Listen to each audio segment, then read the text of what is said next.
y'all?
All right. Well, I think that's enough of that. Yeah, normally I play a couple beats before I get started, but the pocket operators only had one beat saved to them.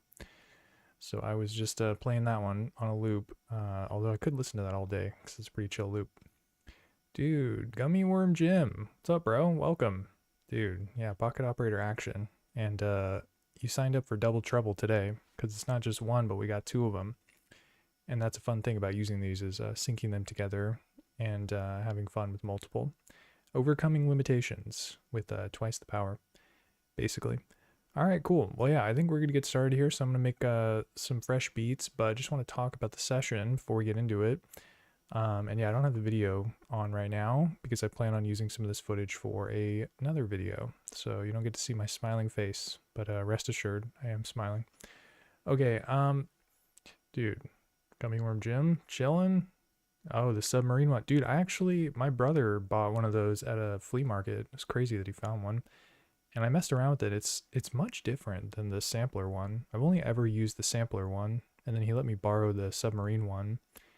And yeah, it's like, I feel like the way you sequence it is kind of weird. You're sort of like really kind of just twisting knobs while it's playing to get some like interesting sounds.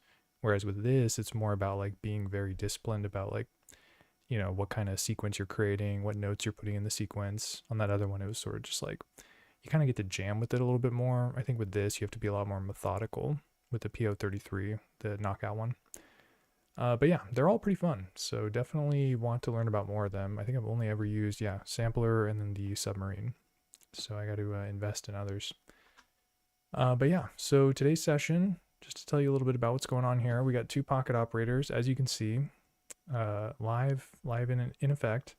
And yeah, really I wanted to show this workflow that I have when I use two of these things, because when you're only using one PO-33, there are some limitations. Mostly it's the polyphony count. You basically can't have more than 4 samples playing at once. So when you try to sequence a bunch of different sounds, sometimes they start to cut each other off or mute each other, which is called voice stealing. And everyone knows it's not nice to steal. So it can make it challenging to use one shots when you're creating beats only using one of these, because it starts to cut each other off, which is not great. So yeah, if you're using one pocket operator, you can get around this by using like sliced drum breaks. Like if you're recording, basically if you use samples that have a lot of different sounds in them, you can essentially get, you know, more bang for your buck. You can have like kick, snare, hi-hat, all in one package.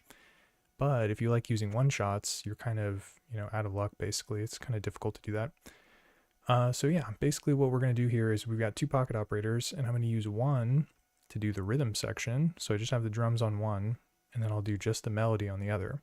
And that way we don't have to worry too much about the competing voices and losing polyphony or whatever. And that's kind of how I have this beat set up right now.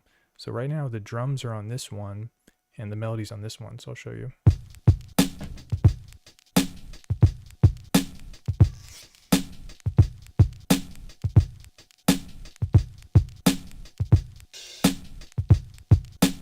It's just a 4-bar loop, and I've got all the one shots basically on this side here.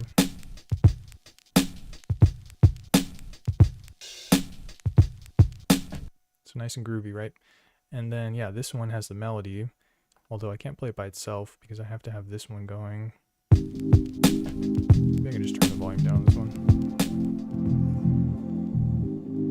And so, yeah, this has like this Rhodes sample, like I don't even know what else is on there. There's bass, there's a string sample, and then there's also a horn as well. So we have 4 sounds per pocket operator, basically. So you get a lot more to work with when you're using 2 of them. There's the horn.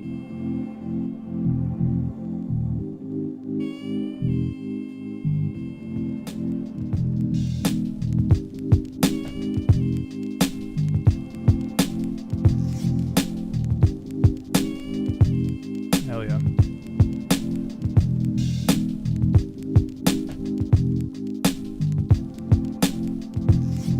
So yeah, Gummy Worm Jim says, good volume mix. You might want to turn the pocket operators down a smidge. Alright, I'm down to do that.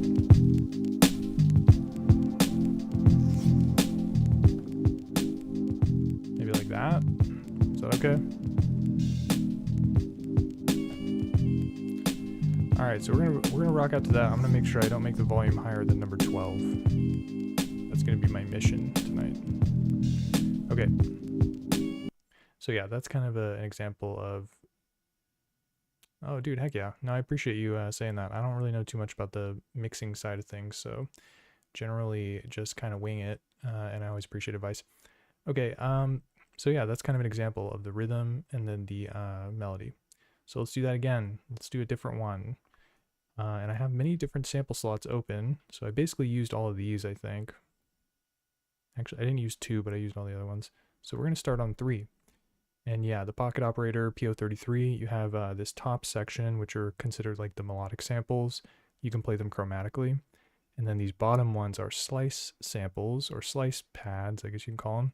So basically those you can have a sample divided into multiple parts with different start times and stuff. So these ones are very useful for like certain rhythm section type stuff. So yeah, let's go ahead and get some samples recorded in. I don't have the Dirty Wave M8 on screen right now, but that's definitely where we're getting our sounds from. And we'll start with snare drum. I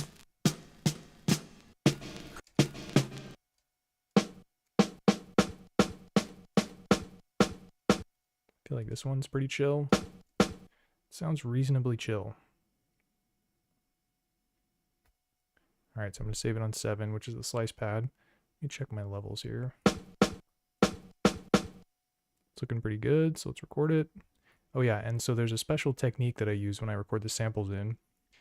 Basically, I record the sample twice, and the reason why you want to do it twice is because you can basically use the slice pad to kind of offset the timing of the sample, which will be more apparent once I start sequencing stuff. So for now, just bear with me. I will record it in, and then we'll talk through it.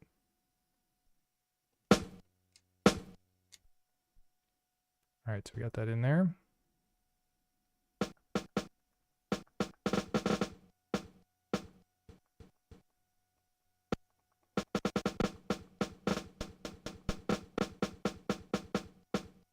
So it kind of starts around 5:30 there. That's when some people get off work. Now, we've got this sample here. Let me make it louder.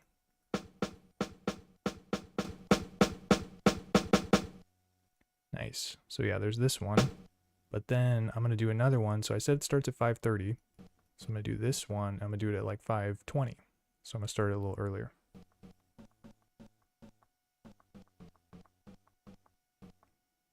Whoops, I need to do trim.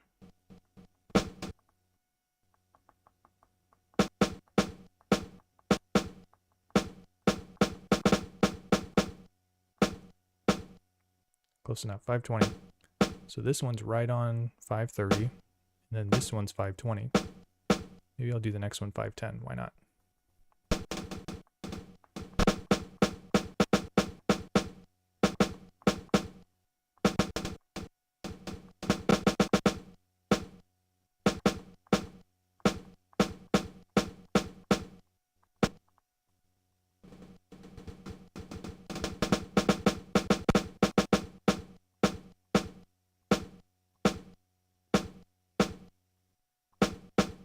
Wow, these knobs are real fiddly. Okay, so yeah, so I've got 5:30. This is basically the main one, or this one, I guess.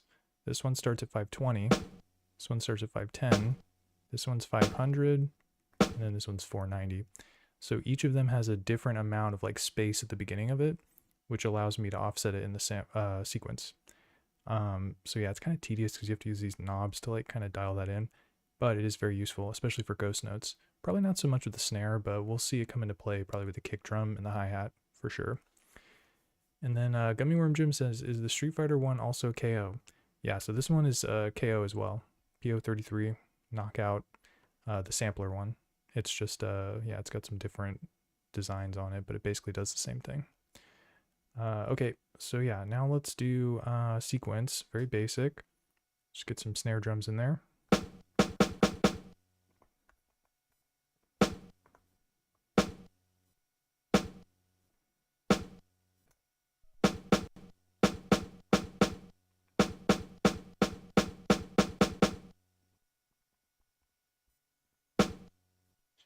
Alright, so it's a little bit different sample now.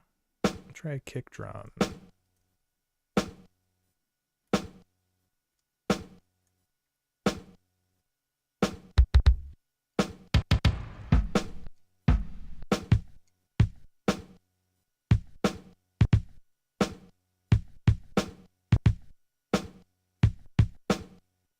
Alright, this one sounds pretty good, so let's record it in.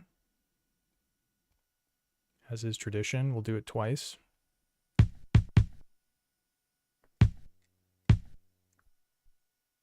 Alright, so this pad now has the 2 kicks on it.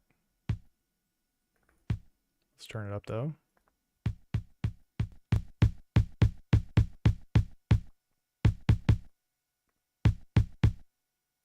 Okay, and then...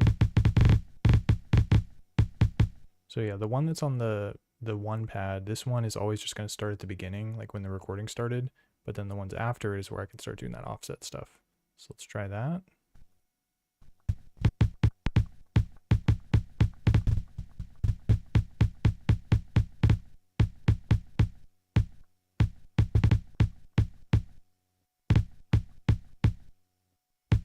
Alright, these knobs are finicky, but yeah, so 494 is where this one is, so let's just keep going back 10 just to make it easy. So let's do 484.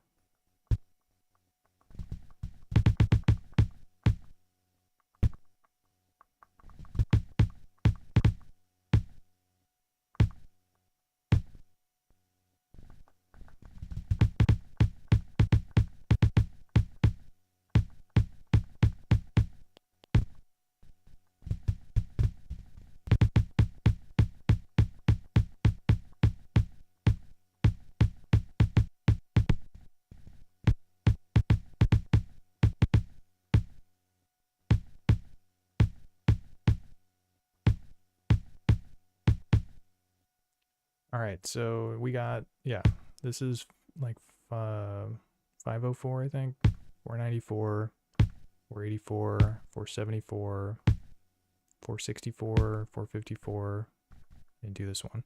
I think that's probably enough, like kind of different variations of the space. And again, those will be helpful when it comes to the sequence.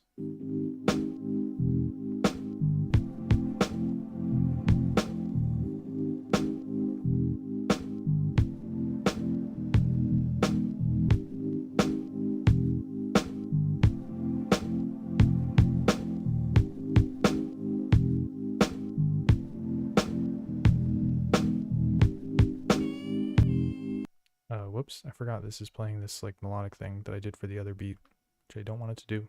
Okay.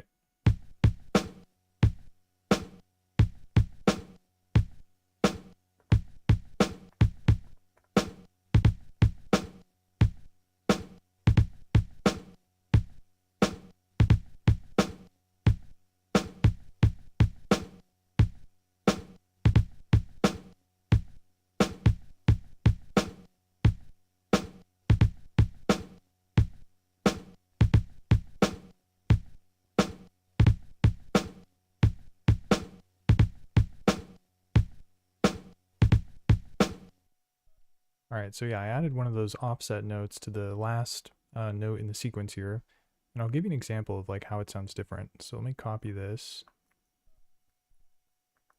and then on this one, I'll just do the on the one, So listen to the last kick at the end of each bar and how it sounds different. So the first one is going to sound a little bit more like ba-bum, and then the second one will sound less like kind of offset.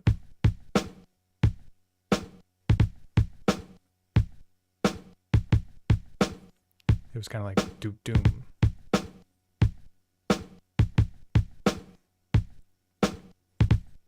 And you want that more snappy, like ba-boom, as opposed to the doom doom. Sounds kind of too delayed. So yeah, that's basically how it works. All right.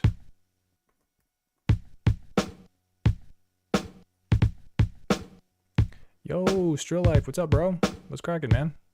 How's it going?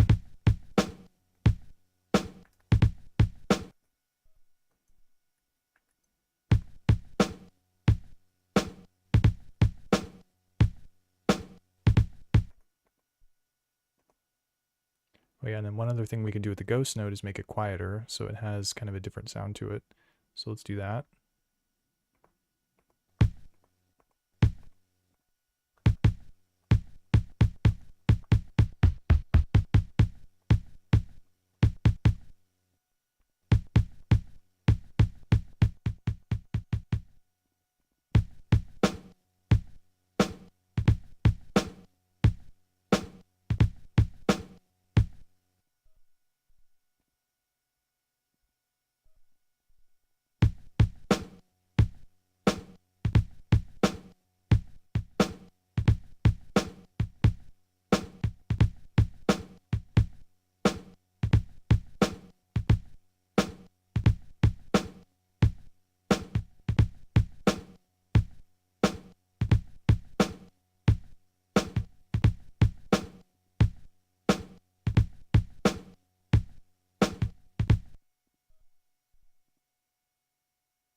So yeah, you can get some nice offset notes there.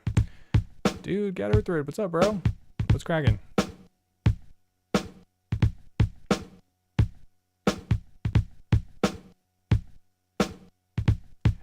All right, so we've got kick and snare sounding pretty snazzy. Let's see what we got with regards to the hi-hat. Regarding the hi-hat, what do we got?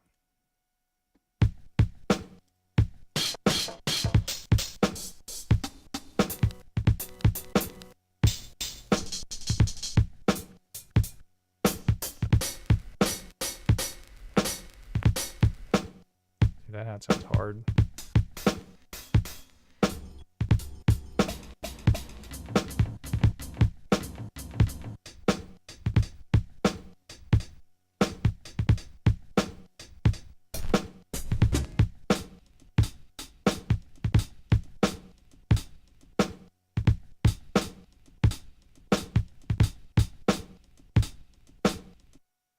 Kind of dig that one. All right, let's record that in.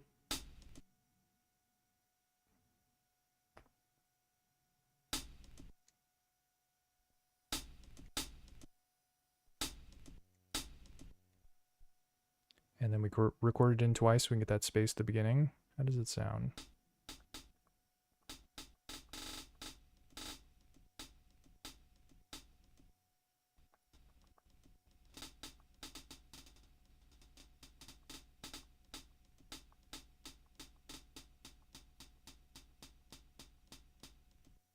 All right, it seems like 500 is where it starts, so let's start pulling it back. 490, 480, etc.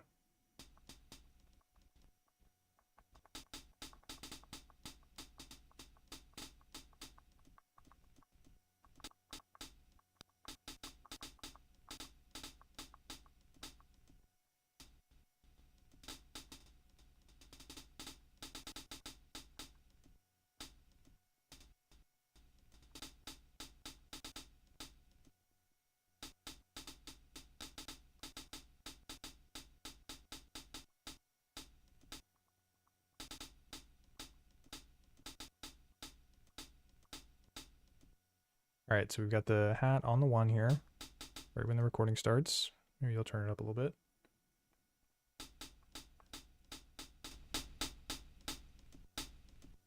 And then here it starts at 500. This is like the second trigger.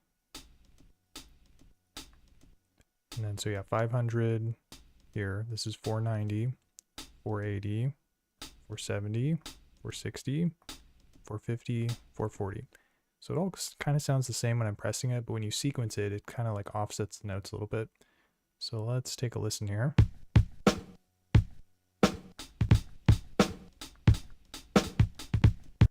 Definitely going to make it quieter though.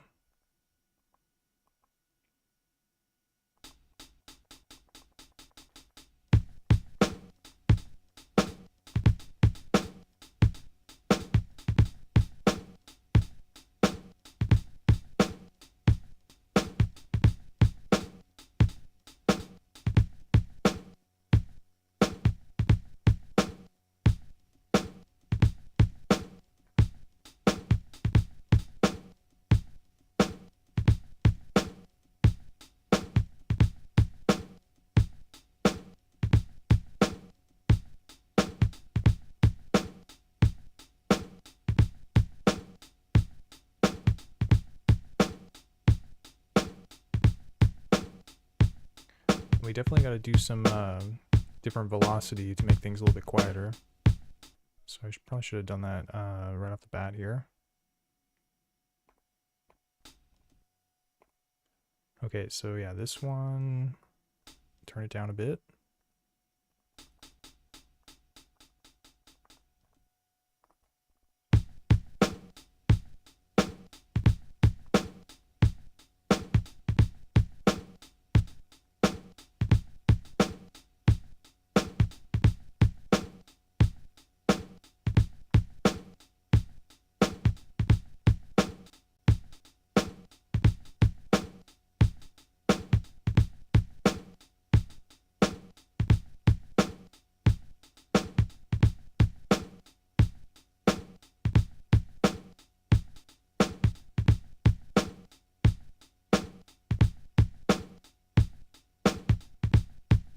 So it's not too bad. Kind of a basic pattern, but gets the job done. Dude, got Earthrid. Caught up now. Writing on the intro beat? Dude, hell yeah, bro. That's what's up. Yeah, man, that stuff you sent me was dope, man. I want to hear some bars like that, dude. You got a dope voice, man. Alright, what do we got here? Oh yeah, so I was thinking maybe open hat would be good too. Something like that.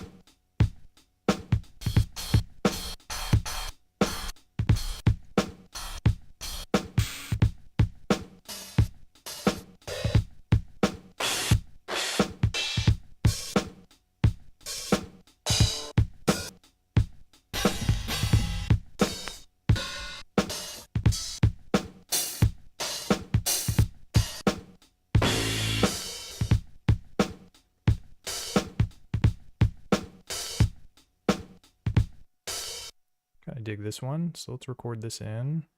I'm gonna put it right here on 7, I think. Yeah, there's nothing on 7. Okay.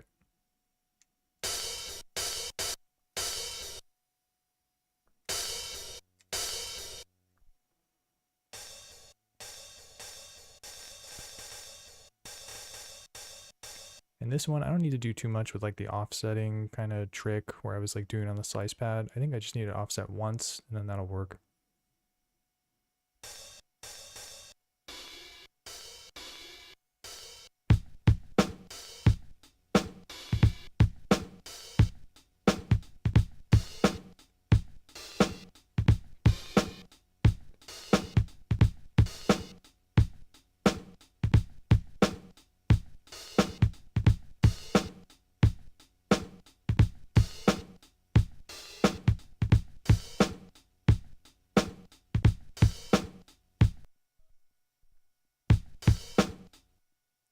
All right, so I definitely know where I want it. I just got to offset it a little bit here.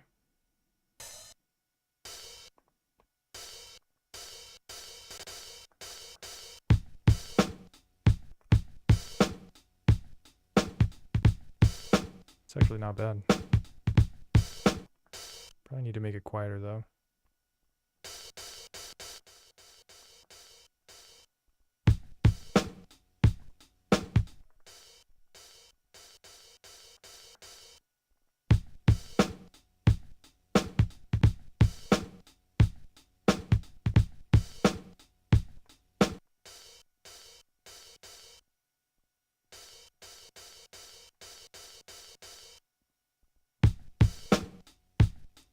Alright, the rule with the open hat. If you think that it's too loud, then it's just right. And if you think it's just right, it's probably too loud. I think it's just right. So maybe I should turn it down. I don't know. I think I'm gonna leave it where it's at though. Okay. And I need to fix the sequence a little bit. So since the open hat is here, the closed hat does not need to be there. So we're gonna turn that off.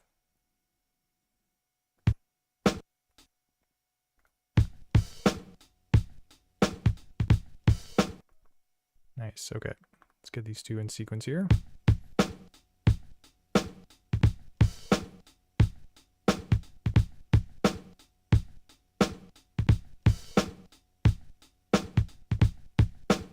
Nice, okay. Sounds pretty chill. And I can always have the open hat come in a little bit less as well. Dude, Mark Wave.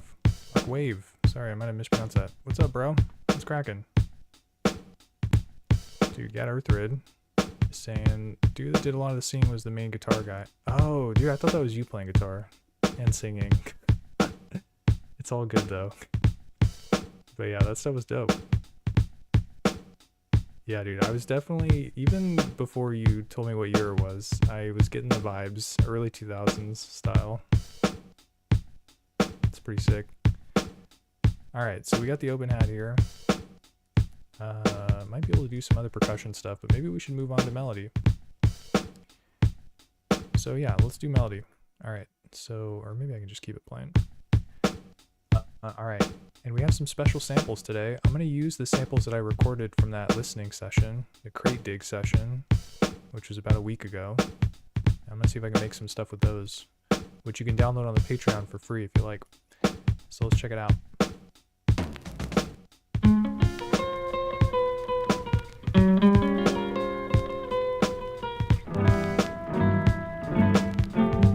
Dude, I have high hopes for this guitar. This is gonna sound sick. Alright, I think this is the one. I remember when I recorded this, I was like, this is gonna be some sick hip hop. Once I get around to it. So let's do it. Alright. Gotta record it in here. Where am I at? So I've only used a couple of these, but I'll just go, definitely want it to be on a slice pad, so I'll put it on 7. And yeah, I'm kind of like blocking off, like one beat will be on one half and then the other beat will be on the other half. That's kind of how my mind works here. Okay, let's record this in on pad number 7.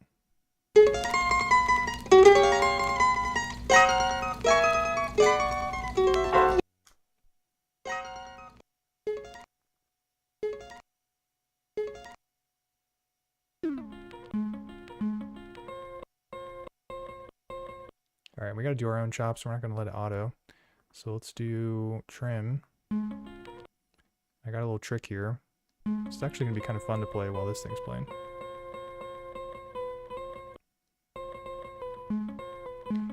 Alright, so I'm just gonna make it like the full recording every single time.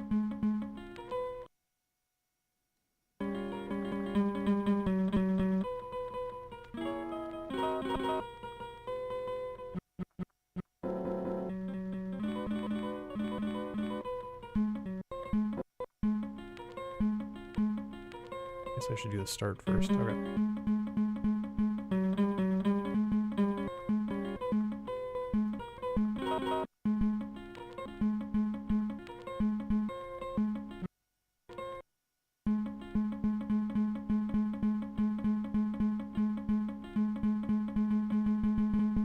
Wow, okay. I know, you're like, J Immaculate, what the hell are you doing? Okay, so here's the plan. So I'm going to play the loop, and then I'm kind of going to be like tapping these and sort of adjusting the start point in real time to kind of have them connect in an interesting way. So let's see if this actually works.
Okay, so I got those chops dialed in. Yeah, definitely kind of an interesting technique there. So yeah, basically you open up the start and end point of every single slice, and then you're kind of just like playing stuff in, but it's cool because you can sort of hear the slices in relation to one another.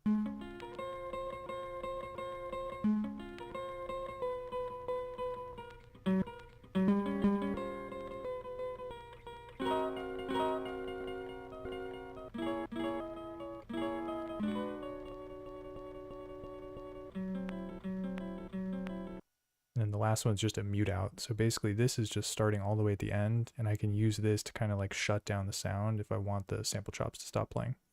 All right, so that's that. Let's see if we can get a nice jam going here.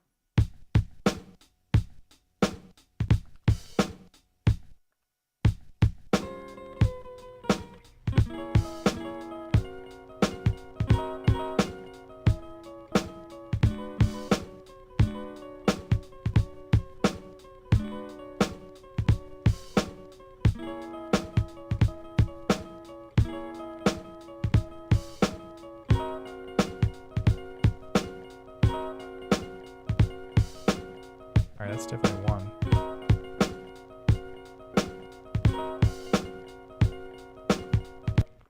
So I can just dial that in.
Nice, that sounds sick.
Nice, that one sounded tight.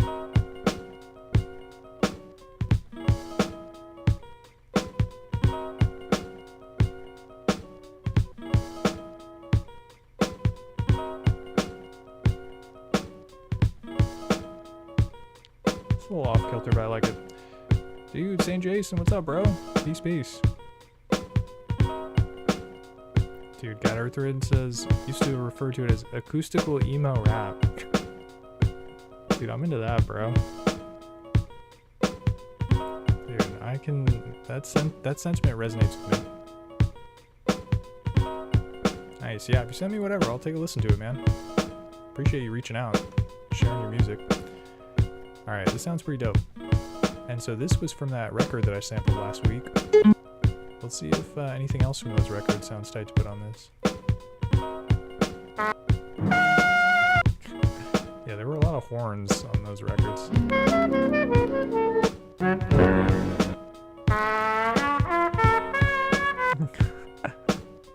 Maybe something will work.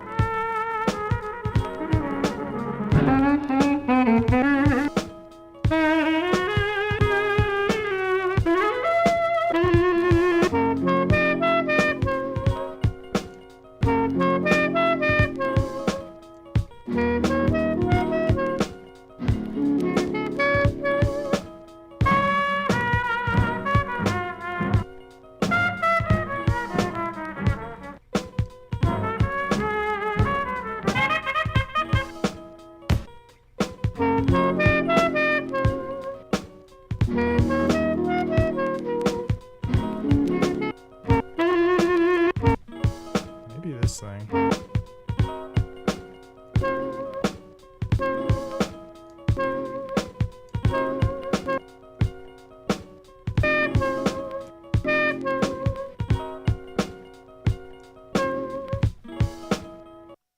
Alright, I'm just going to record it and we'll see what we can do. Might be able to play chromatically or something. Alright, so let's record it to, I guess, this one, number 3. What are my levels here?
Alright, so we got a little horn action in there. Kind of pitch it down a little bit, it sounds sick. A little low horn. Dude, St. Jason had to click that bell, dude. Bro, that's what's up, dude. Nice, man. You do hip-hop stuff? Sample-based hip-hop? Because yeah, Emmy's a very versatile tool. You can do quite a bit with it. But yeah, definitely my stuff is more focused on that kind of sample-based type stuff. But that's what's up, dude. Yeah, man, I appreciate you. And yeah, PO-33, yeah, man, you can add add your cousin to the mix, dude. That's what's up. Yeah, I'm down to collab. Check it out. All right.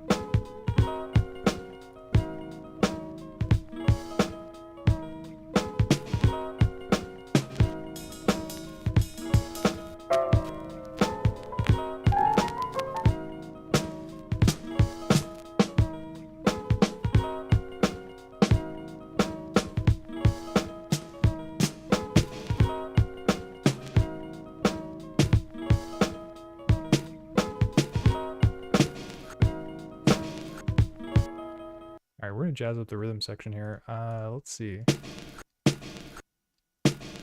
Dude, this thing's tight. It's got some weird sound at the end of it. This would be a nice ghost snare. Alright, let's record it in to that one, number 8, I say.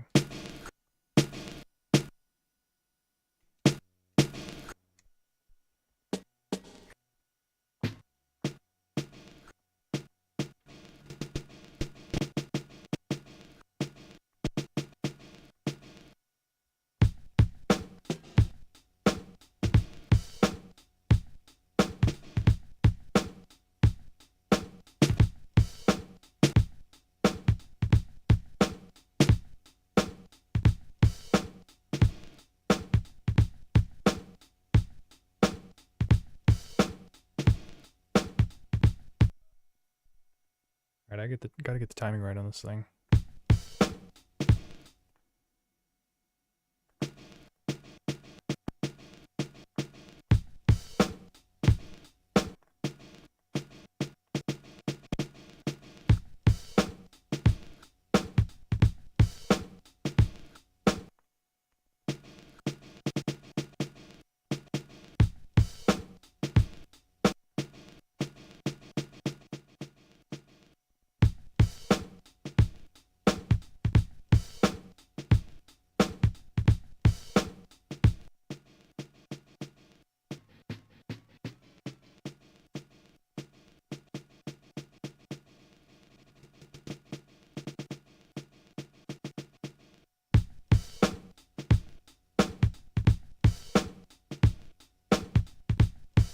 Alright, so we got a little ghost snare there.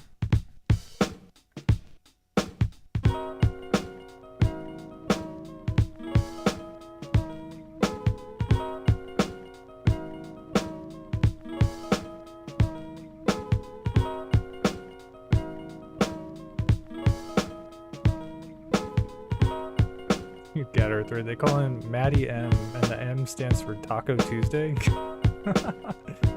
It's like, yep, that checks out, dude. No questions asked. Dude, hell yeah. Yeah, that's what's up, St. Jason. Yeah, man, going from DAW to hardware, it's a lot of fun.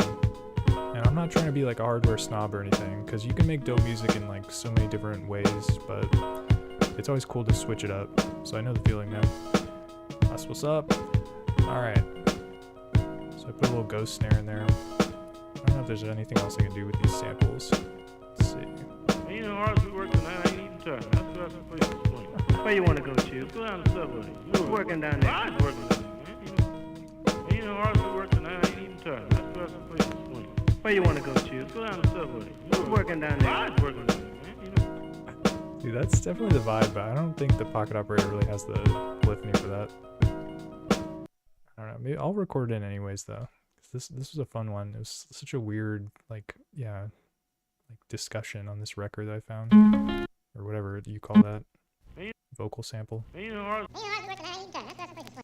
right, let's crank it up and record it in. This one I probably need to use on one of the slice pads so I can kind of like play the different words in. Okay, record it, I say.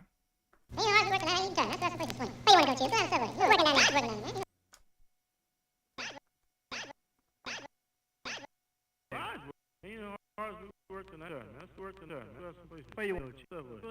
Go down the subway. Working down there, man.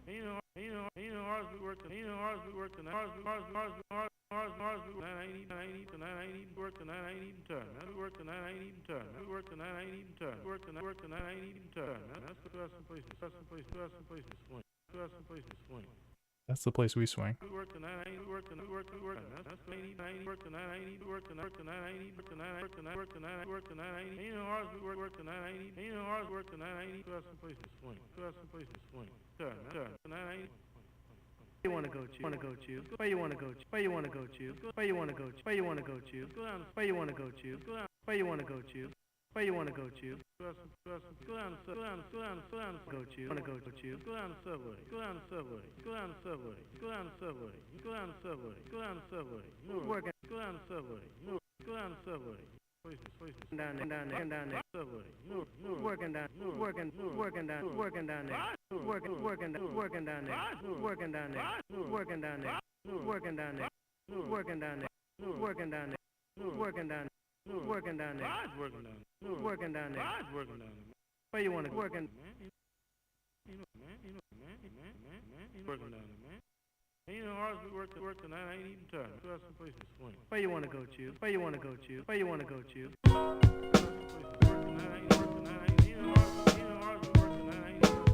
you want to go, Chief? Where you want to go, Chief? Working down there. Working down there. Where you want to go, Chief? Working down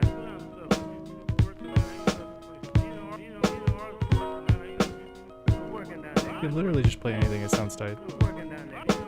Where you want to go, Chief? Working down there.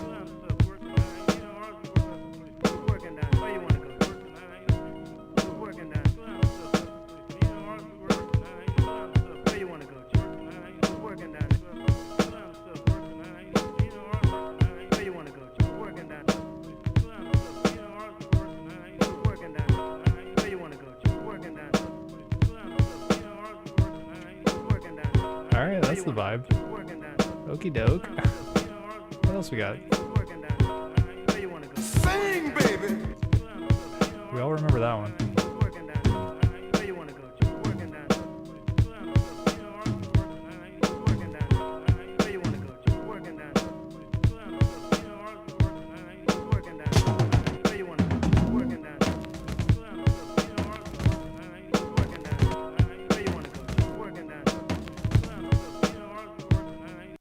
Alright, we got this nice drum fill too. I'm telling you, man, there's drums everywhere on these records. Just gotta record them. Okay, save that. Kind of running out of room here, actually.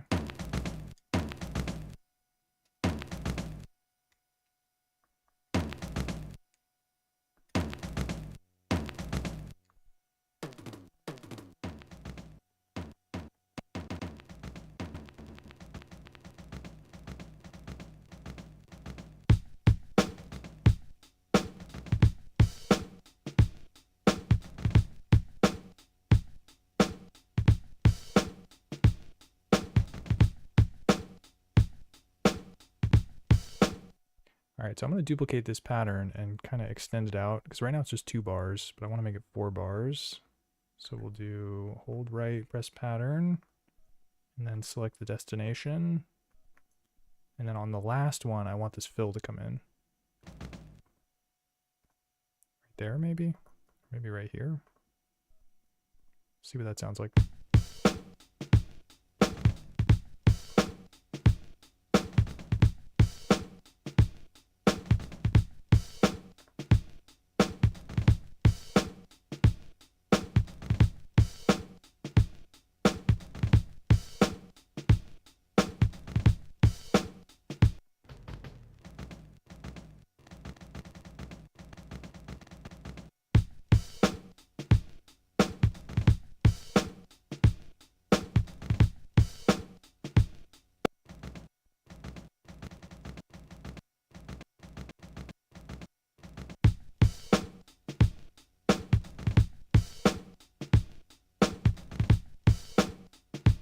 Not too bad.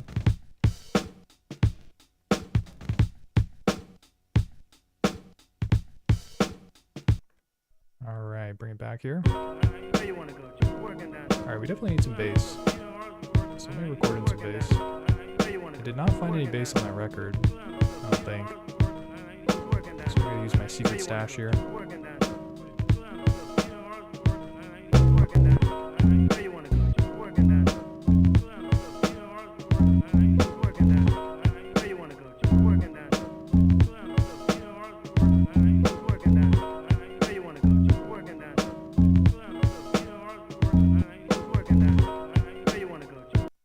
Long search is over. Record it in. This one's free, methinks. And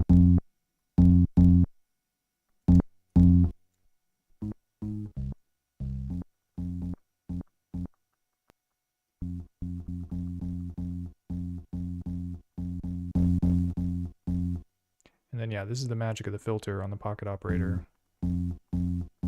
Got that, so you hear the buzzing, like it's a 8-bit sampler, so like when you do things that are like really in the low end or really in the high end, sometimes it like really crunches it up. Sounds buzzy and gross, but you can use the filter to really smooth it out. Get that nice sub bass. You can also adjust the resonance.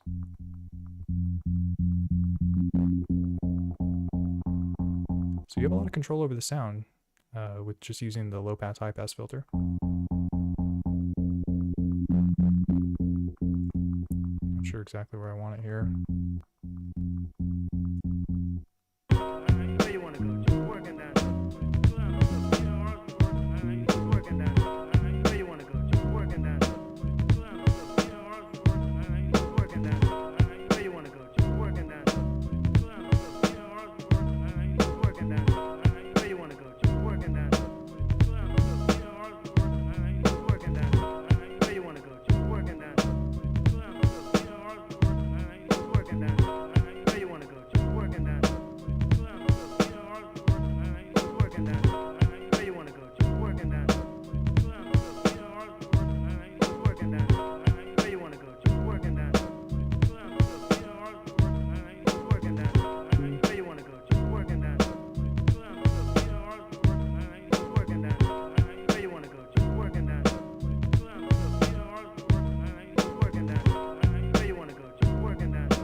bad. Where you wanna go? Just working down. Where you wanna go? Just working down. Alright, I think we got room for more melodics though. It'd be nice to get some like Rhodes in there.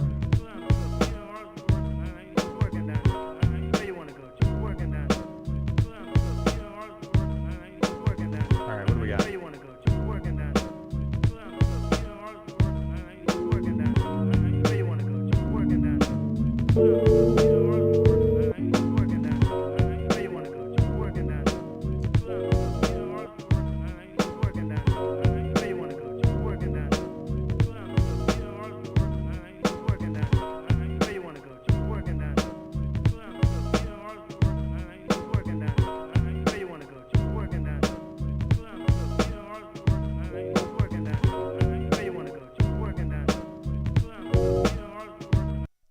I think this Rhodes sample will work.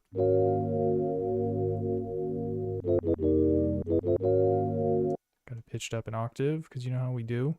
Alright, recorded into D1. Levels look alright.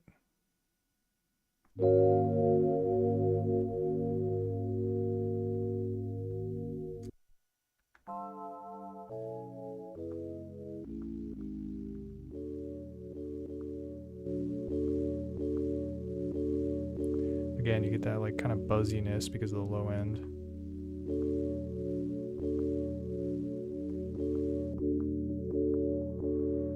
Then you put the filter on, it all melts away.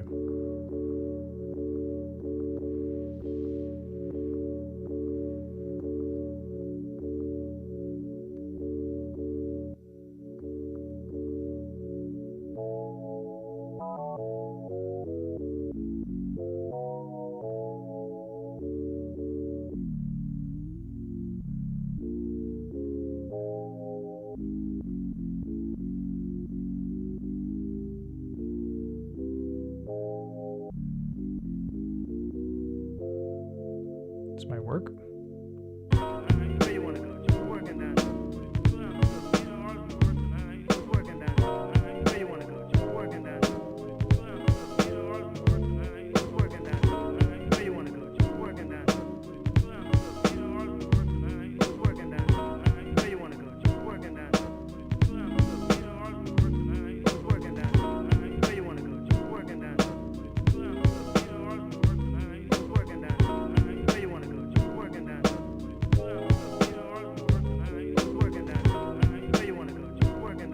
I think that vocal sample is kind of like stealing the voices.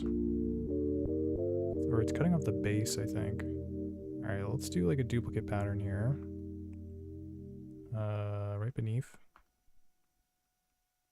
And then on these ones, I'm just going to get rid of the kind of vocal chops. I can always add those later.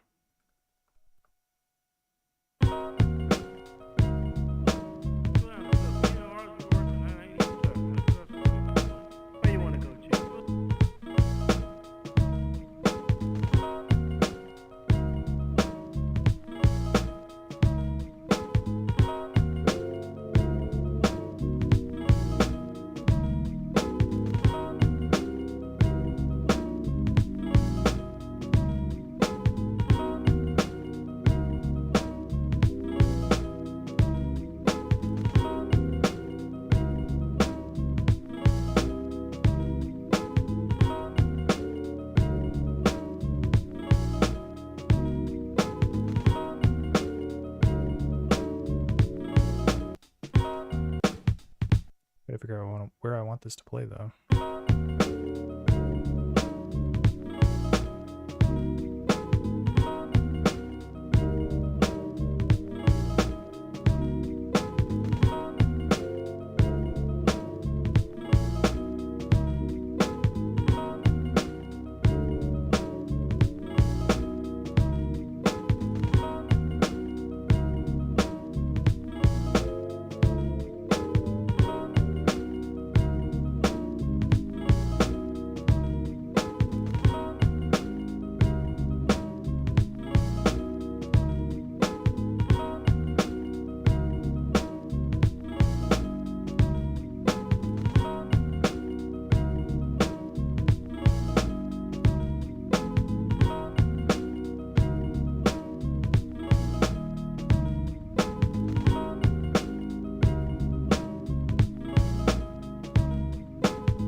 Dude, it's got a nice vibe. Okay, let me try doing another thing here where I take the guitar out.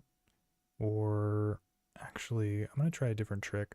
So let's copy this sequence.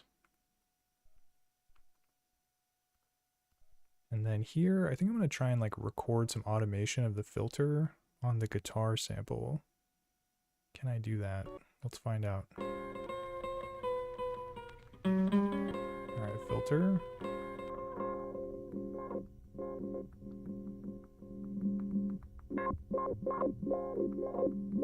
So that's kind of trippy.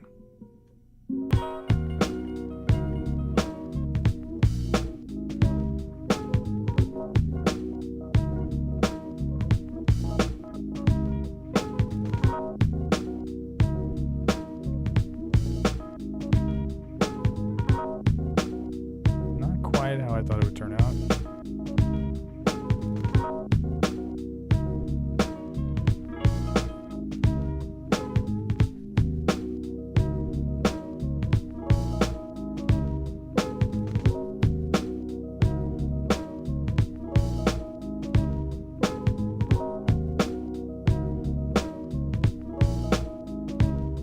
So it's kind of tight. The guitar kind of takes the back seat a little bit.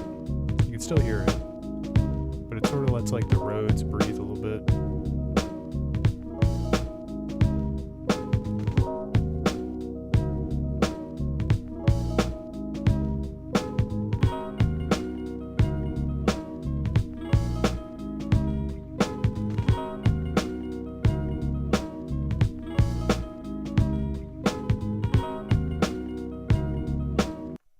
I think one other thing I can do is record, copy. I think I could do maybe some different sample chops when it loops again.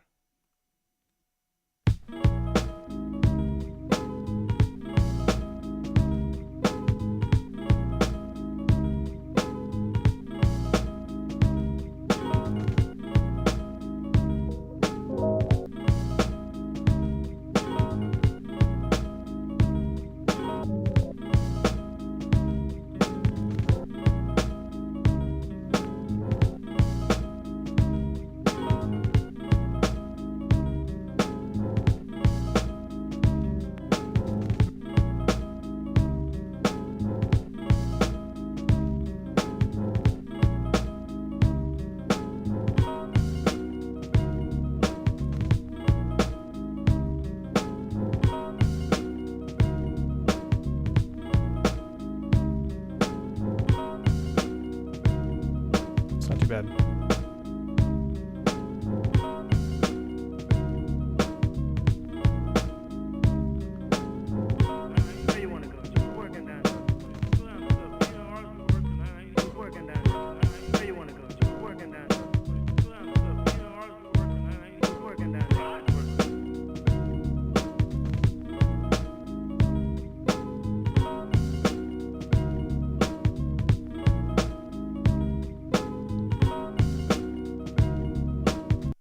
Alright, so let's think about how we want this sequence to go. I think I want it to start with the Rhodes and the guitar. Do that twice. Okay, so that's 4 bars. Oh, actually I can do it like this. 1, 2, 3, 4. 1, 2, 3, 4. So that's 8. Then we switch it up. 1, 2, 3, 4, 5, 6, 7, 8. Then we do 8 bars of this. 2, 3, 4, 5, 6, 7, 8. So that's 24 total. What does that sound like?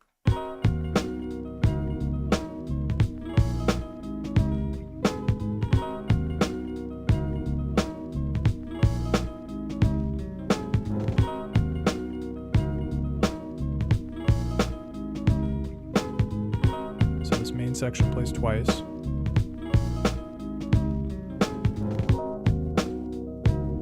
Then the guitar gets kind of like muted out.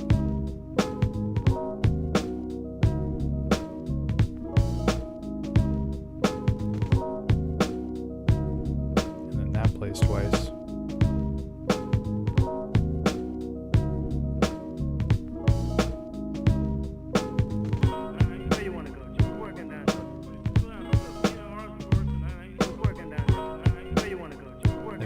Chops.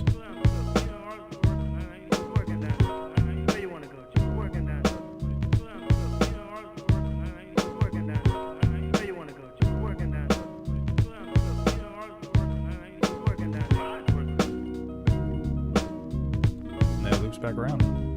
Not too bad.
Bro, I'm telling you, when you're double fisting these things, it's like the only limit is your dexterity, I think.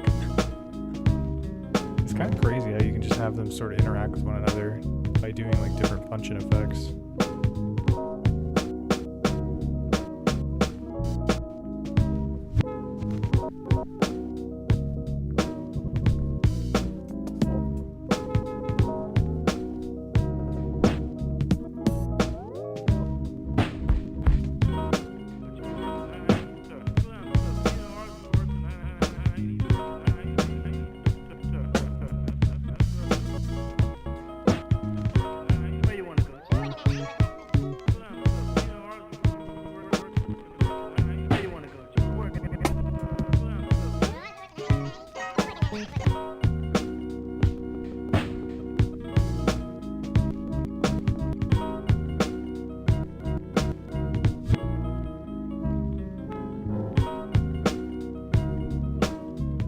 Dude, hell yeah, bro.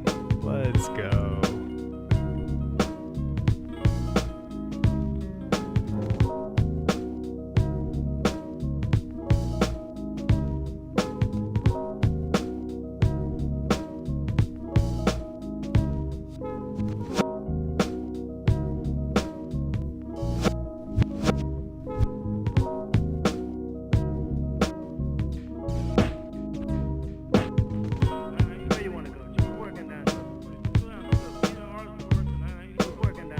Alright, so this beat turned out pretty chill.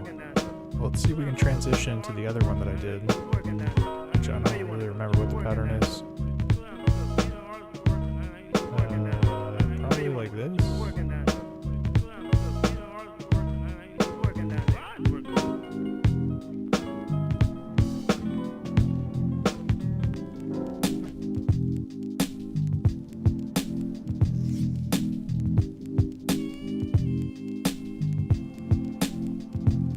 Oh yeah, I remember what it's supposed to be.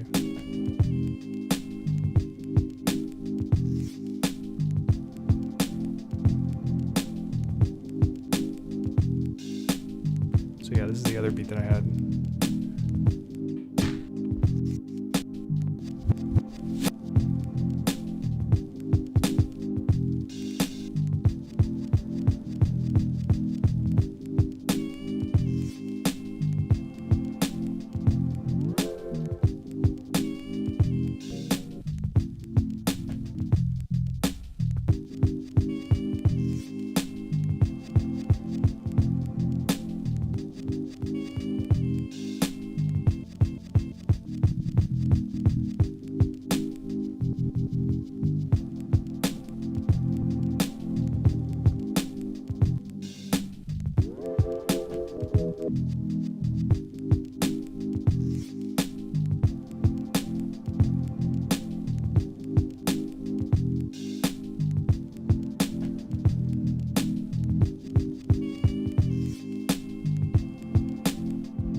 got a nice chill one here, that's for sure.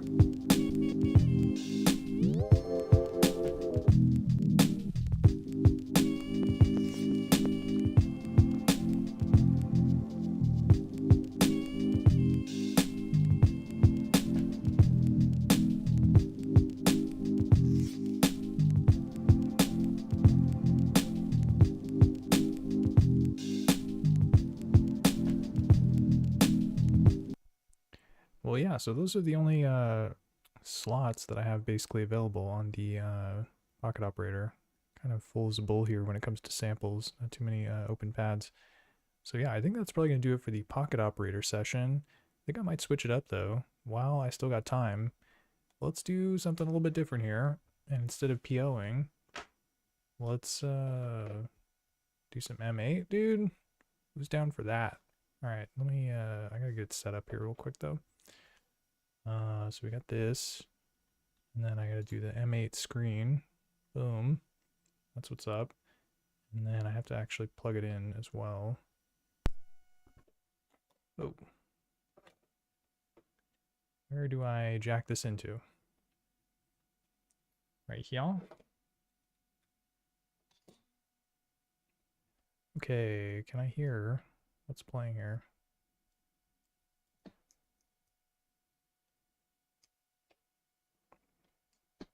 But I don't think you can, so let me just change one last setting here.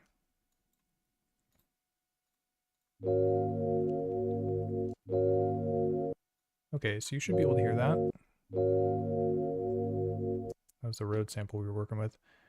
Okie doke. Alright, so let's do a new project here. Or maybe we'll listen to some M8 beats first. I haven't played something on here in a while. Check out the projects here. Look at this is how I live my life. These are my folders. Need to finish with the number 2. Loops by me. This one's called Air. These are beats that I made on a plane. And, okay, in progress or need to finish. We're rolling the dice here. Let's do need to finish. You'd think I would play ready to play, but I'm gonna do need to finish. What do we got here?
cracking, bro?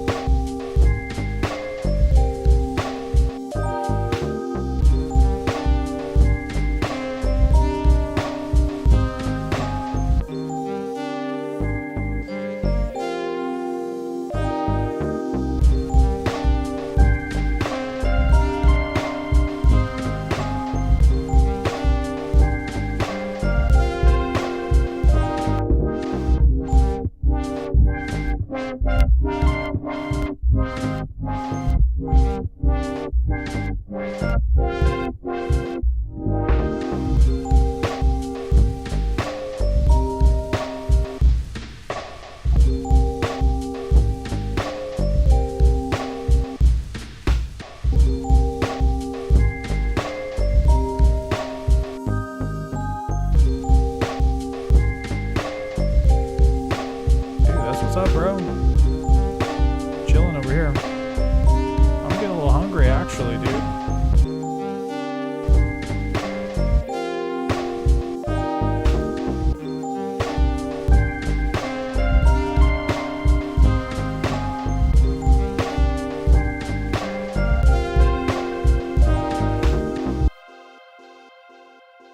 Yo, that was a vibe. Okay, cool. So yeah, I just want to list some old stuff. Those were beats from sometime. I don't know when, actually. Earlier this year, I suppose. That was in my in progress folder. Yeah, so February-ish. Dude, look at this. I haven't made a beat on this thing in like a million years. All right, let's get to work. So new project. Yes. First, we got to find a sample to get down on. Yo, TD. You showed up just in time. I actually just stopped using the pocket operator, and now I'm switching to M8. But yeah, dude, hope you're chilling. Dude, I appreciate that, St. Jason. This one's got a nice vibe.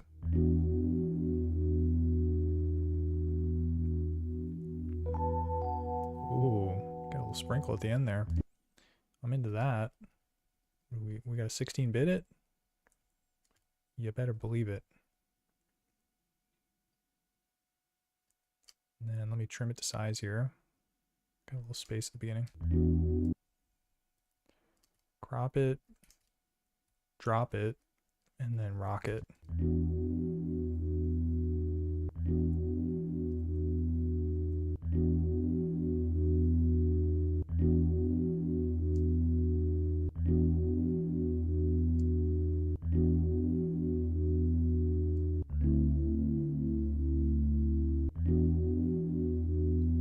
Tempo down.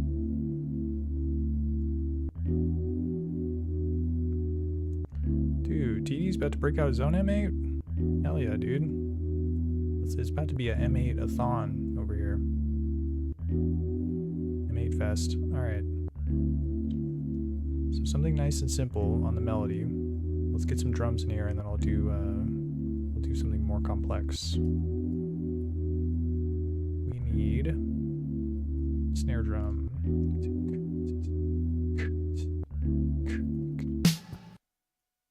Whoops. I need to put it on its own track.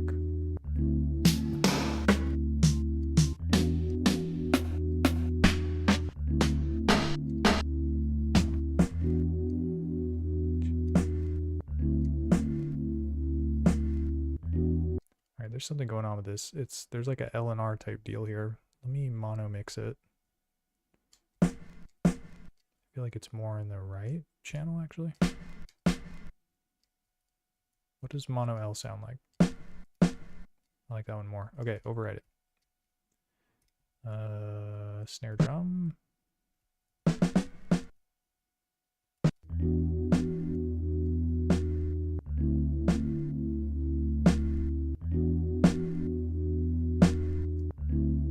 Alright, so we definitely want to use the envelope here.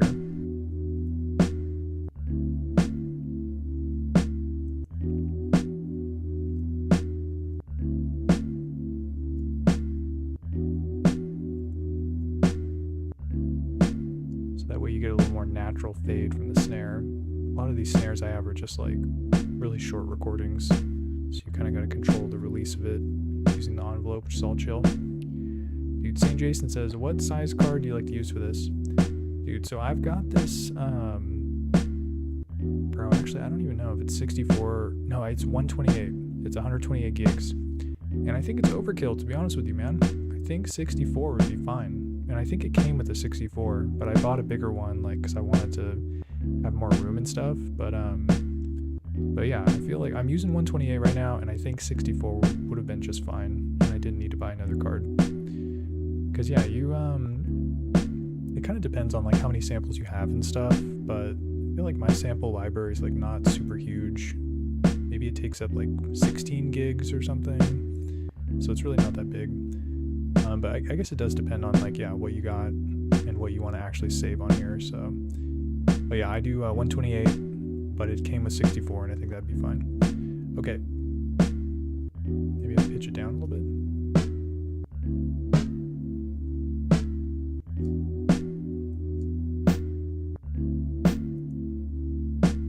Okay, let's do kick drum next.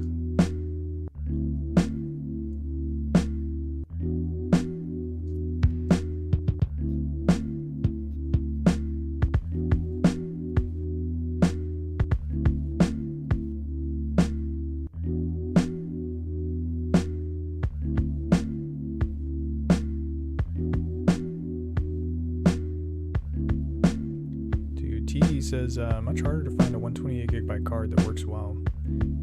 Yeah, I feel like the SD card market is like, it's kind of crazy these days. They used to be cheaper.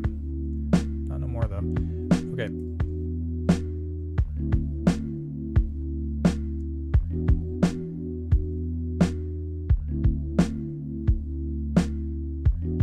Dude, I'm telling you, this EQ is like magic. Get the kick sounding beefy. Get that 13 gain on the low end, and then just gut the mids, dude. We don't need those mids. Where we're going, we don't need mids. Okay.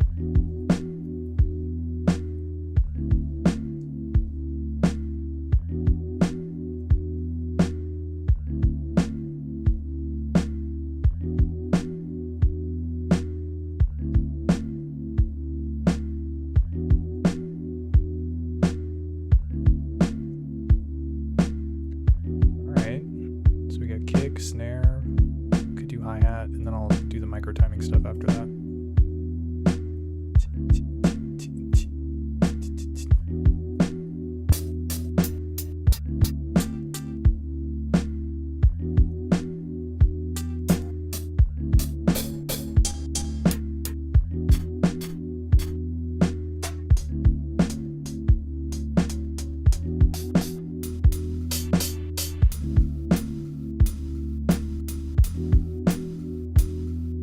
Got some interesting noise on it. I think we can make it work.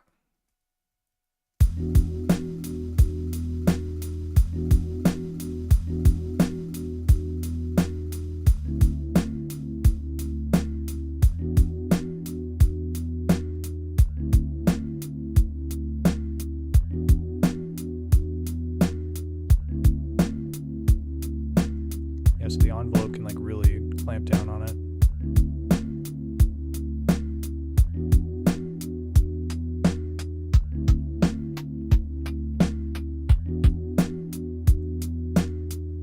Degrade 01 activated.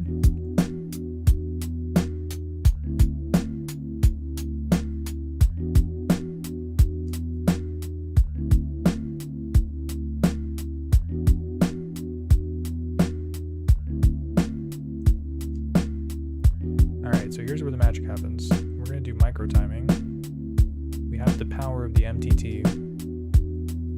And so this is a command that will offset or delay the triggering of the note by a certain number of micro ticks. So the tick, normally there's 6 ticks per step, but this is like, it divides the tick into 8 parts. So it's like, this is 1/8 of a tick, 2/8 of a tick, and then you do 8 of these and it's 1 full tick. So you get some very good control over like when the note plays basically.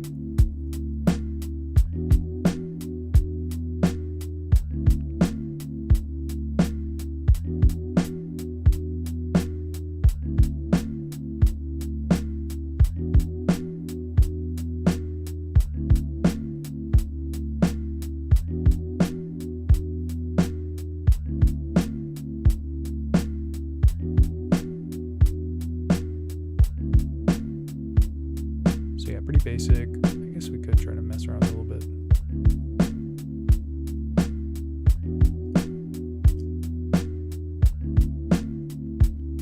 Keep it a little quiet and subtle.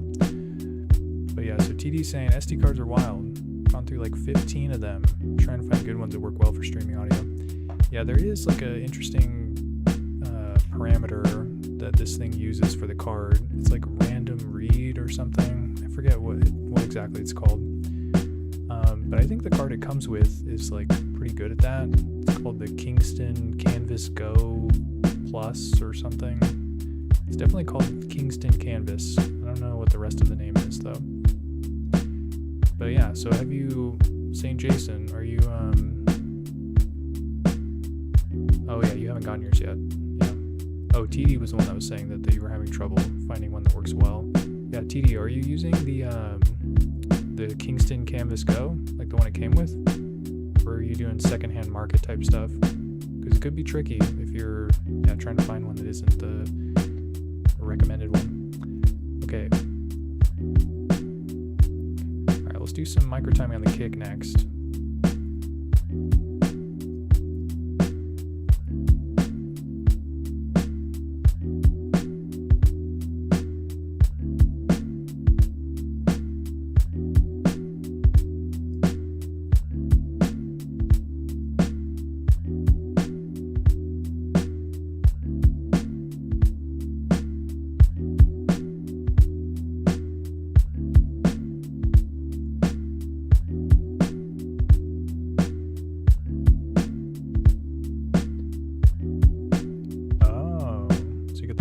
Bento.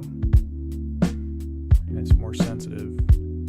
Yeah, the 1010 stuff is kind of wonky. They definitely have this similar kind of like streaming from the SD card type situation. I have a 1010 black box. I never really had too many issues with the SD card that it came with. But yeah, definitely some devices can be finicky when it comes to that. But the Canvas Go's not bad. Not bad at all.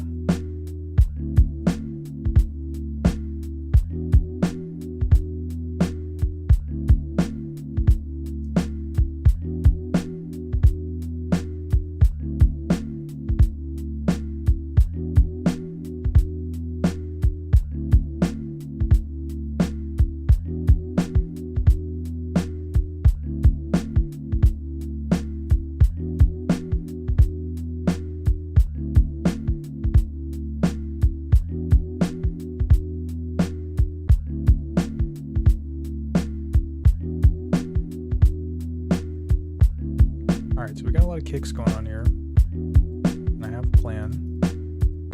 So basically what we want to do is use the nth command, and this is like, it's called conditional triggers. Basically it makes it so it skips the note when it's playing through the sequence, depending on what time it's looping. So you can see I've got 430 phrases here, 30. So I can make it so it'll play on the first time, but not the second time, and stuff like that. So basically it allows you to turn like a 1-bar sequence into like, you know, what sounds like many different bars just because certain things are playing at certain intervals. And this is great for the ghost notes. So we're going to put it on the ones that are like not the main ones basically.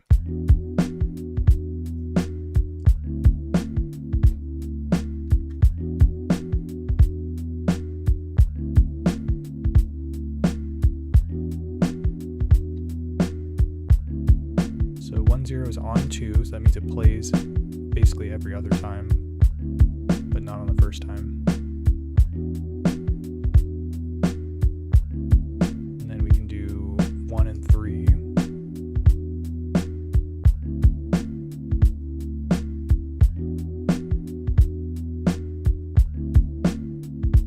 And then maybe this one I'll just do on 3.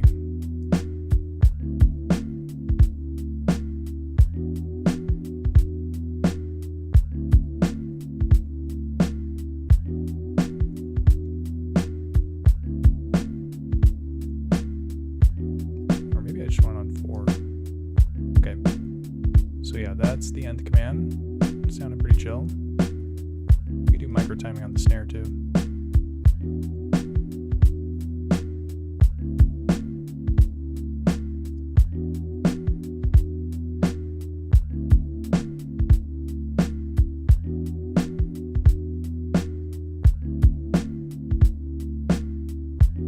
yeah, micro timing, you can do it negative as well.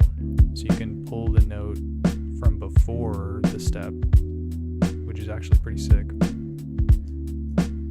So if you start at 0 and then you bring it to the left, like F, E, F, F, that sort of thing, is when it plays it before the step.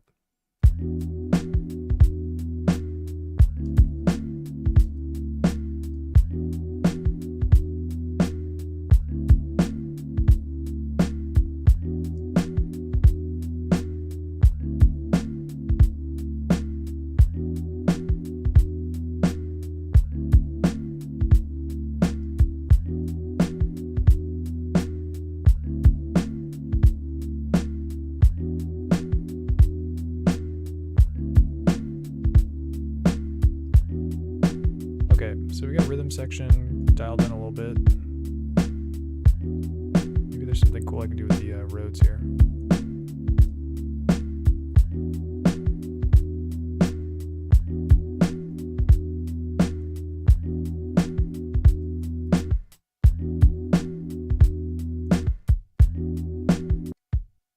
What's going on here? Oh, I gotta put it on instrument 00.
Alright, so we got the melody kind of like evolving a little bit. It sounds kind of different. Dude, the Fat Fart Box writes in and asks, how long did it take to become proficient on that thing? That's a good question. I don't think it took that long. Although it does have kind of a unique interface in that it's a tracker, so the sequence is vertical instead of horizontal, like what you might expect from like DAW, the piano roll, that sort of thing. Yeah, I would say it probably took me a decent amount of time to get familiar. Maybe a couple weeks, perhaps, or perhaps a month. But yeah, there's still stuff I learned about this, like things that I've never even messed with. Like there's this thing called the table that's like basically an alternate sequencer, but it's for the instrument, not for the sequence. I don't even know if that makes sense, but yeah, so there's a lot of stuff that I still have never really messed around with on it. So I would say I know how to do what I do on it, but there's definitely more to learn. Like even using the envelopes and stuff, I like kind of recently started doing that, maybe in the past year. And I've had this thing for, I don't know, maybe like 3 years, 4 years, something like that. So yeah, definitely a lot to learn still, even though I, picked it up in probably like a couple weeks or month or whatever.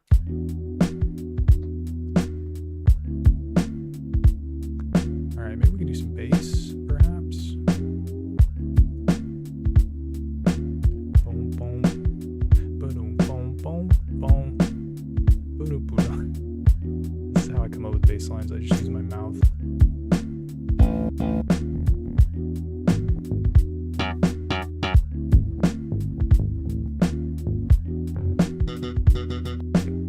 Not that one.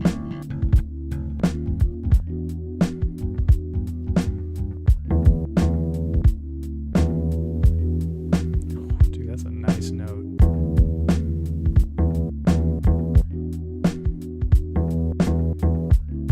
Could probably make it work.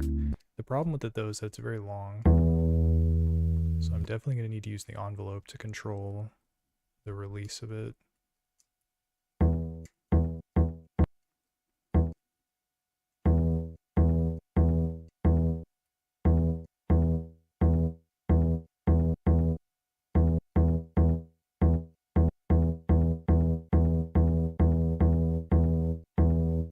Yeah, so there's probably a more elegant way to do this, but usually what I do when I want to like kind of gate the base a little bit is, yeah, you bring the envelope, set it to volume, and you just bring the hold down pretty low there, not all the way to the bottom. And then you can basically use hold commands in the phrase to kind of like have certain notes be open longer or close longer.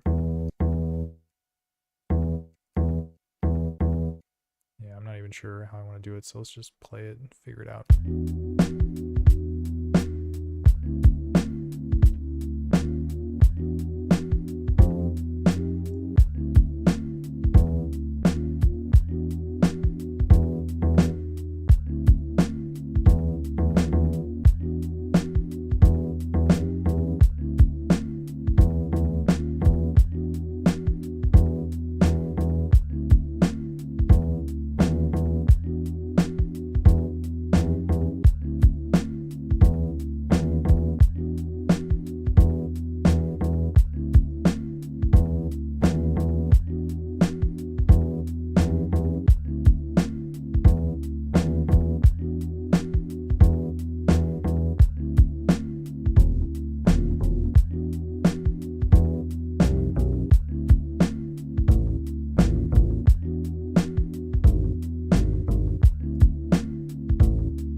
So yeah, I kind of put the notes down where I want them. Let me do some micro timing first, actually.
Alright, so just had to dial in the filter there, filter and EQ there.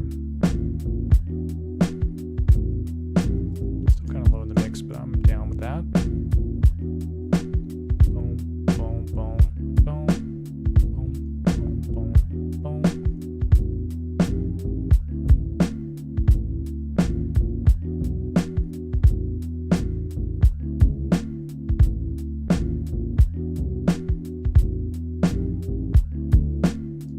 There it is. Boom.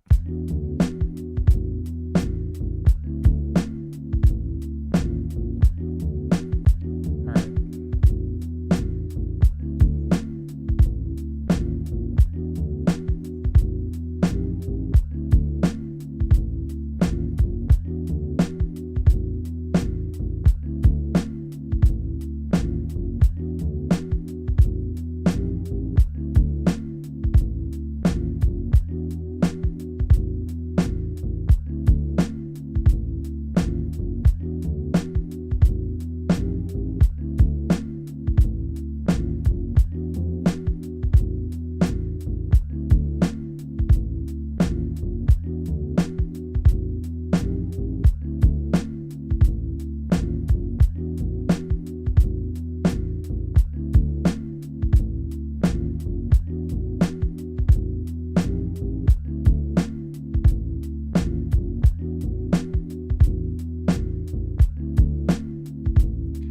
Alright, so we got a chill little bass line. And yeah, yeah, that's kind of how it works with the sequencer on this thing. Is you're sort of just like trial and erroring it, putting notes down, seeing what works, changing stuff as it plays. It's not too bad. Dude, St. Jason says, I think the MPC sample sequencer probably sold a lot of M8s this week. Dude, is the sequencer not that good? I don't know too much about the MPC sample. I haven't really looked into it. I remember a lot of people were talking about it when it came out. That was like, what, a couple weeks ago or something? Maybe a month ago. Yeah, let me, give me the 411 on that sequencer. Is it bad or is it bad? Tell me the truth. Alright, so we get the bass. Dude, you know I gotta put a horn on there though. Something like that. Alright, let's check the old Marlowe Diggs folder. This guy hooks it up.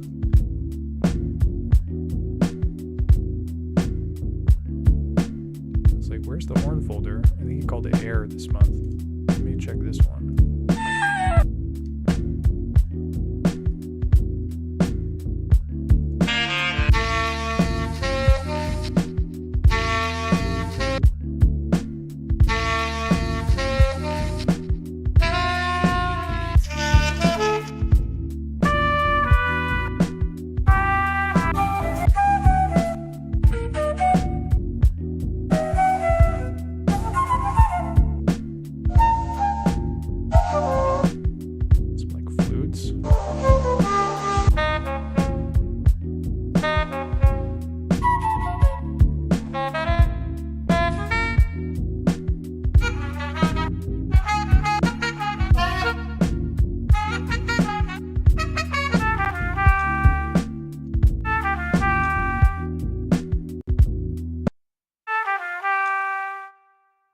This one, maybe? Just maybe.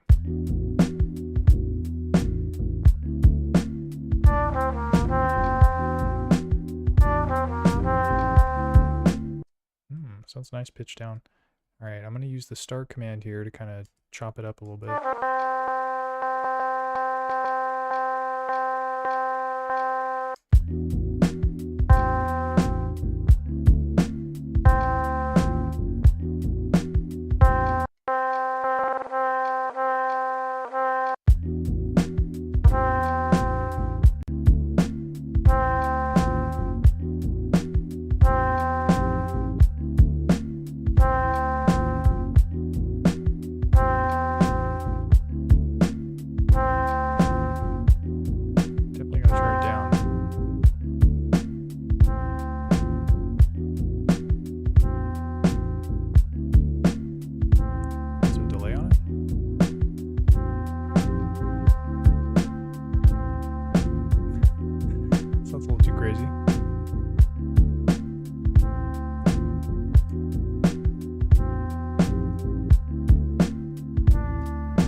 instant vibes with the horn. Put that delay on it. Just sounds dope.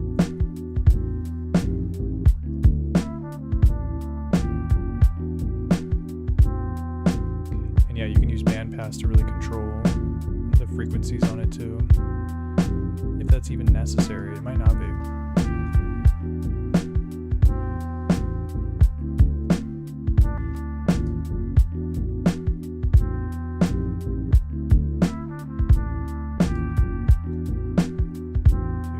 Have some like guitar on this, some like jazzy guitar. Let's see what we got. Dude, St. Jason says it's the worst. Uh-oh. You can't work on steps while it's playing. You have to fish, nudge with a guess on the fader of the replay. Ugh, dude. That's not a good look.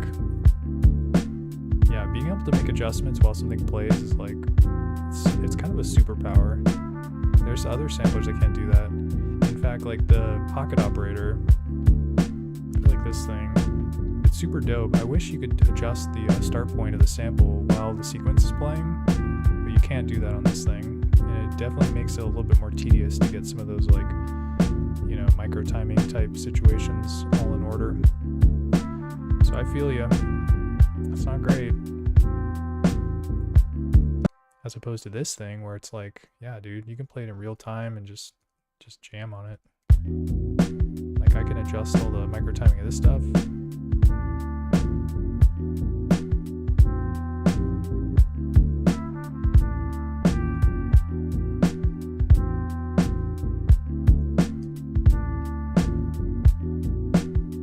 Easy cheesy. All right, let's find some other melodics here.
strum type deal there.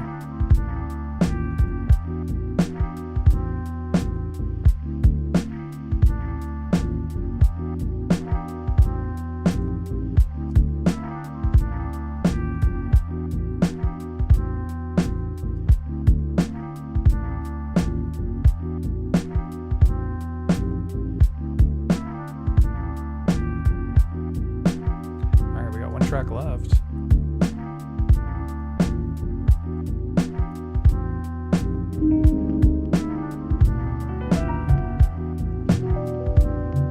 Dude, piano would be sick.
yeah, I forgot about the OTT as well. Dude, I was getting lost in the sauce there. Alright, so I got the sequence kind of set up here to where like the horn comes in a little bit later. And then it starts with like just the Rhodes and the bass and the drums. Alright, but yeah, we got OTT. Let's get cooking. You want to hear it sizzle? Listen to this. Straight up though.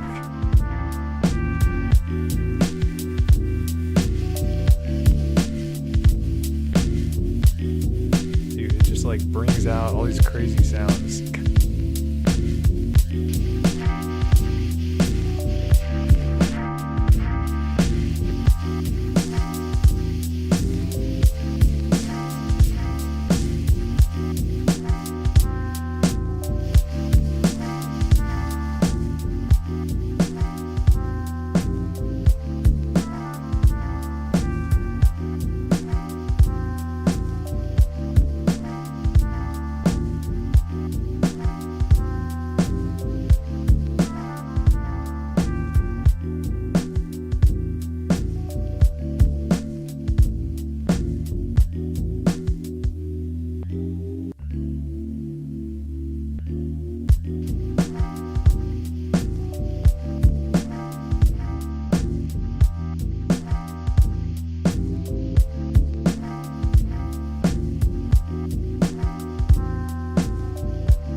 That's how I like to use the OTT. You really over sauce it, and then you just pull it back and bring it down to like 1C. 1C or thereabouts.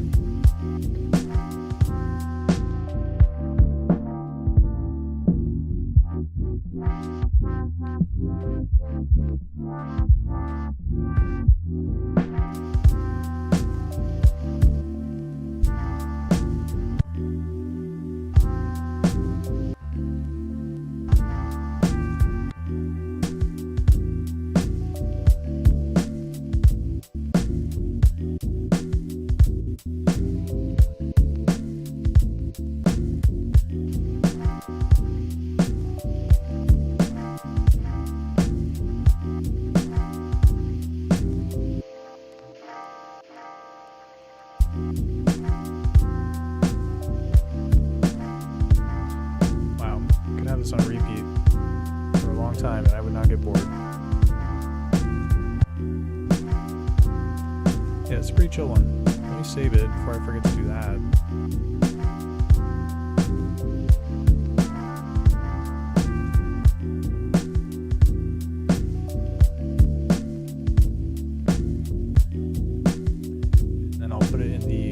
Progress folder, I guess. I don't remember what my system is.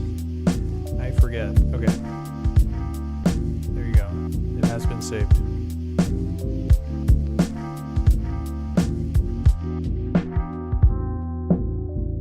Dude, this one was a nice little joint.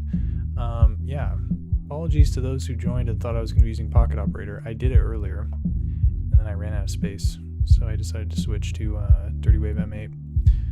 So yeah, just a chill little session. I think that's probably going to do it for this one. Let me take a look at the chat though. Give some shout outs to my good people out there. Dude, Gummy Worm Jim, was chatter number 1, so shout out to you, bro. Dude, Strill Life stopped by, said what's up. Dude, Gat Earthrid, of course. Dude, Mark Wav, St. Jason. Dude, big shout out to St. Jason for tuning in and joining the MA family soon. Dude, the Fat Fart Box, I gotta say, man, your name is pretty cool. It's fun to say. TD as well. Dude, and Ascension. Dude, heck yeah, bro. Yeah, man, thanks for stopping by. Even if you're just showing up at the end, it's all good, bro. That's what the replay's for. You can always catch that if you want to check it out. But yeah, that's going to do it for this one. Hope to catch you on the next one. But until then, peace.